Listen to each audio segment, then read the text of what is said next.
well with the Gospel of John's story, that the infirm were brought in to the pool itself, and that Jesus then enacted his miracles. The reason that the sick were carried here to rest on the landings and bathe in the waters was that the waters were said to bubble and churn red with blood. Shimon Gibson investigates the hidden system of tunnels and shafts which regulated the flow of water into the pool of Bethesda.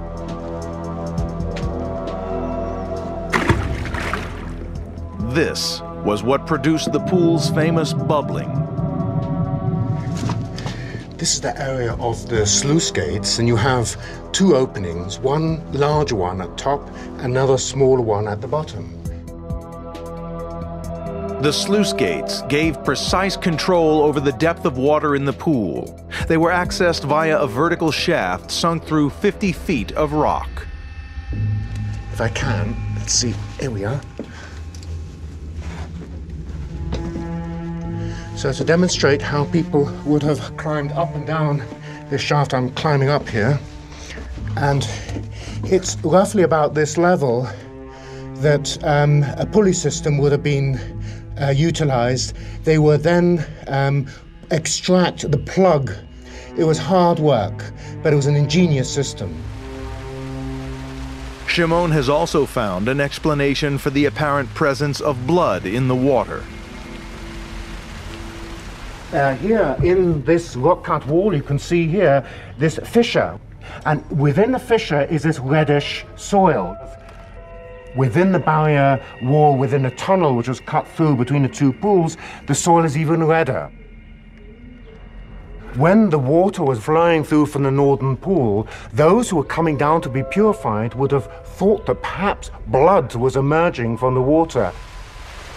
At the same time, the Temple Mount was often awash with real blood. Because once a pilgrim had made himself ritually pure, his next duty would be to go and offer a beast for sacrifice. At the time of major festivals, such as the Passover, which brought Jesus to the city for the final days of his life, vast numbers of animals would be killed every hour. It was sacrifice on an almost industrial scale. At Easter, Pesach, just imagine several thousands of sheep being slaughtered on a single day. This is the background to Jesus' last days. We have a clear picture of what Jerusalem was like at the time that he was arrested, tried, and killed. But many people want to try and get closer still, to pinpoint the places where these events are said to have played out. It's not just historians and archaeologists. Every year, hundreds of thousands of pilgrims come to the city in the hope of walking where Jesus walked. But through 2,000 years of rebuilding and change, the city has grown, and so have the stories. It's become hard to separate reality from myth. A clear example is the site where Jesus ate his Passover meal. The way in which he is said to have broken bread here has formed a blueprint for Christian services ever since. And that's why so many come to this room, the Senekal, or upper room on Mount Zion, because they believe that it happened here.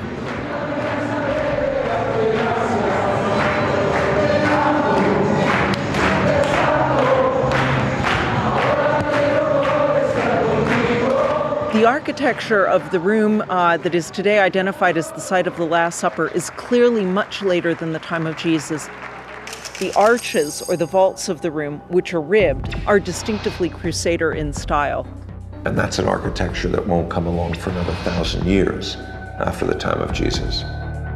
These vaulted ceilings belong to the 12th century, when crusading European armies were battling Muslim forces for control of the Holy Land.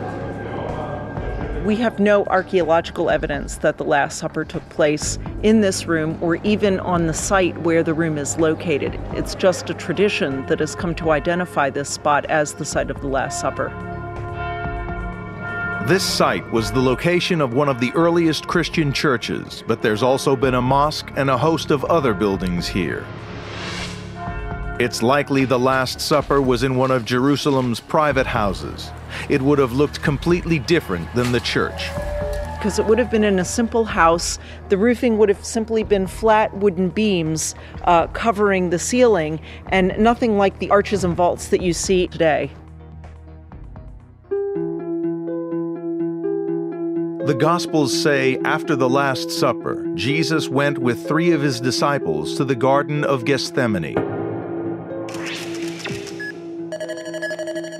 Again, it's difficult to ascertain the precise location, but it's clear that this was at the foot of what is now called the Mount of Olives. Gethsemane means olive press. Well, the Garden of Gethsemane seems to be a small enclosure up towards what we now call the Mount of Olives, northeast of the Temple Mount, northeast of the city.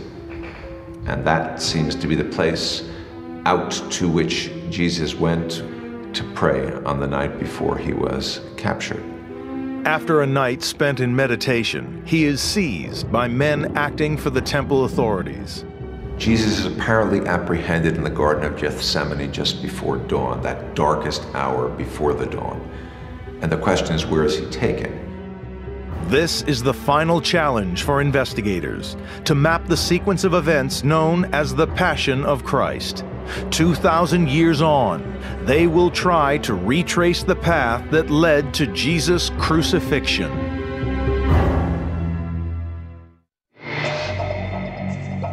The Gospels agree that after his arrest, Jesus was brought to the residence of Pontius Pilate, Judea's Roman governor. This makes historical sense. The Roman Empire had a tight grip on this city. A big political decision, such as the execution of an apparent rebel or revolutionary like Jesus, had to be made by Rome's representative. Again, tradition has attached itself to one particular site as the place where Jesus was beaten, paraded before the mob, and then sentenced. Generations of pilgrims have been told that it happened at the Antonia fortress. The Antonia was the headquarters for the garrison of Roman soldiers stationed in Jerusalem. Very little remains of it now, but investigators have been able to reconstruct it from ancient writings. Situated at the northeast corner of the temple, it was a block-shaped structure with 4 massive towers, each well over 50 feet high.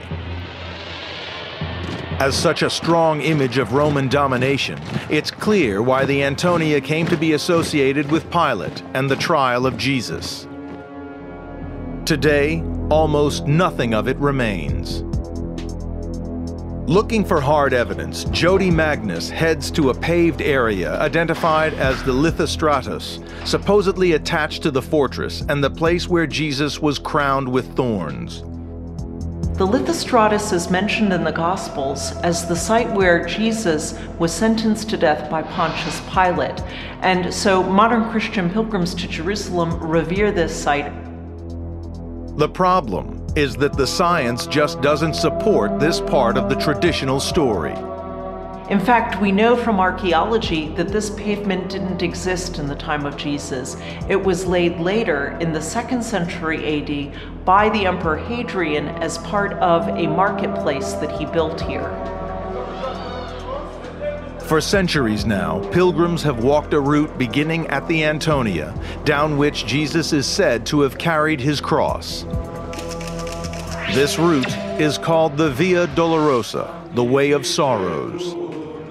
By tradition now, we have adopted 14 stations where people stop to remember what Jesus has suffered.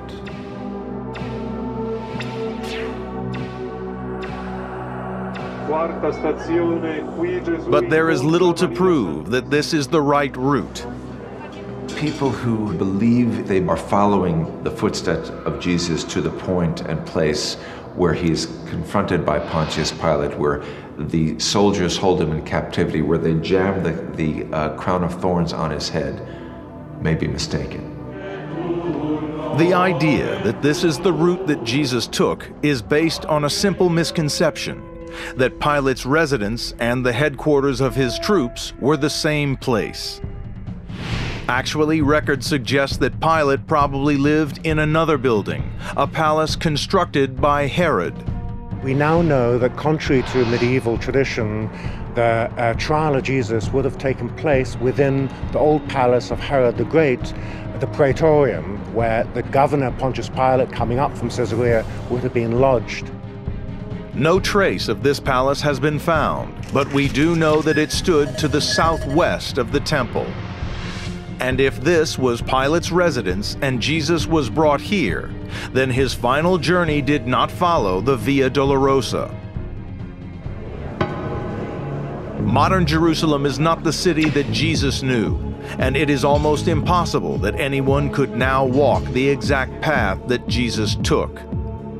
For most of the people here, it's the spiritual dimension to this journey that's important. And yet, remarkably, there is strong evidence to suggest that we do know where Jesus was killed and buried. Scripture talks about Golgotha, the place of the skulls, as the place where Jesus died. Today, as they have done for 1,500 years, believers say that place was here, where the Church of the Holy Sepulchre stands in the center of Jerusalem.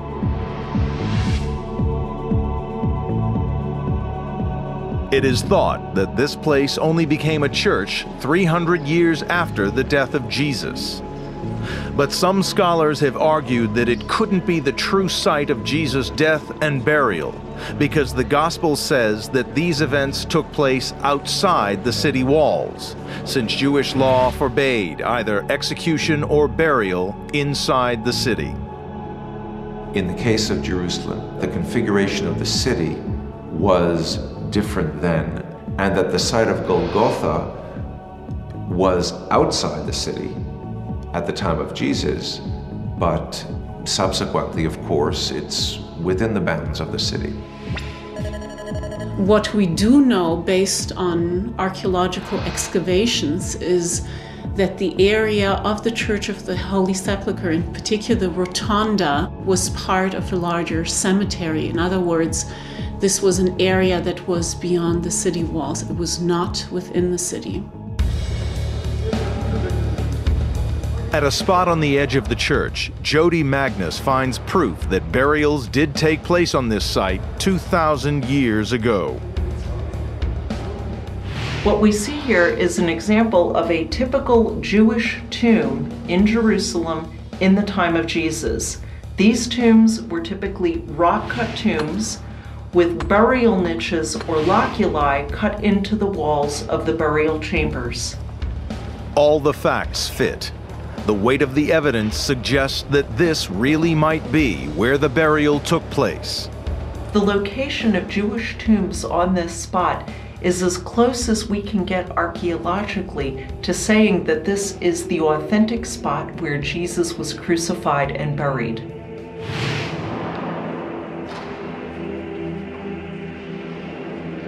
Jerusalem is an extraordinary city today, and we can reconstruct a detailed picture of what it was like 2,000 years ago. We're capable of reconstructing first century Jerusalem physically and spiritually. Some of those remains we have to dig up. They're hidden underneath the soil, but others are there. They're still a central part of the city of Jerusalem.